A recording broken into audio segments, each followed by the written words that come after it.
حضرت عبداللہ بن عمر رضی اللہ تعالیٰ عنہ سرکار روایت کو نقل فرماتے ہیں۔ وہ سرکار فرماتے ہیں کہ 3 خصلتیں جب انسان کے اندر نہ آئیں،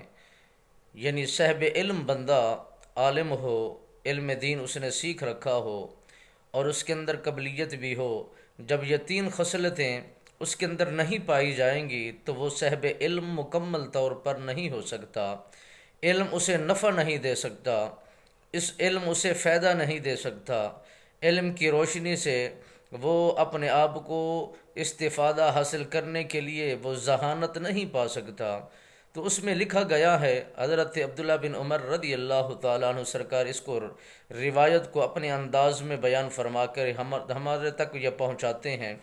آپ سرکار فرماتے ہیں سب سے بڑی اور پہلی خصلت یہ ہے کہ آپ سے جو بڑا ہے، یعنی علم میں یا عمر میں آپ سے زیادہ علم رکھتا ہے، اس کی نافرمانی نہ کی جائے، اس کی باتوں کو مانا جائے اور اس کی باتوں کو دل و جان سے قبول کیا جائے، صدقہ کہا جائے۔ اور جو آپ کے علم کی وجہ سے وہ آپ سے علم میں کم ہے، یعنی چھوٹا عالم ہے، آپ جتنا وہ علم نہیں رکھتا، تو اس سے حقارت کی نگاہ سے نہ دیکھا جائے اور اسے حقیر نہ سمجھا جائے۔ تیسرا فرمایا کہ تمہارے پاس علم ہے، اس علم کی وجہ سے دنیا نہ کمائی جائے اور دنیا کو حاصل نہ کیا جائے، دین اسلام کے مطابق فرامین کو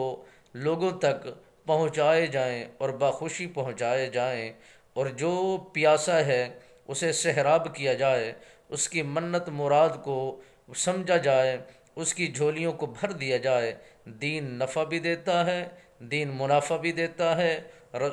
رسول اللہ صلی اللہ علیہ وسلم سرکار کی رحمت بھی شامل حال ہو جاتی ہے۔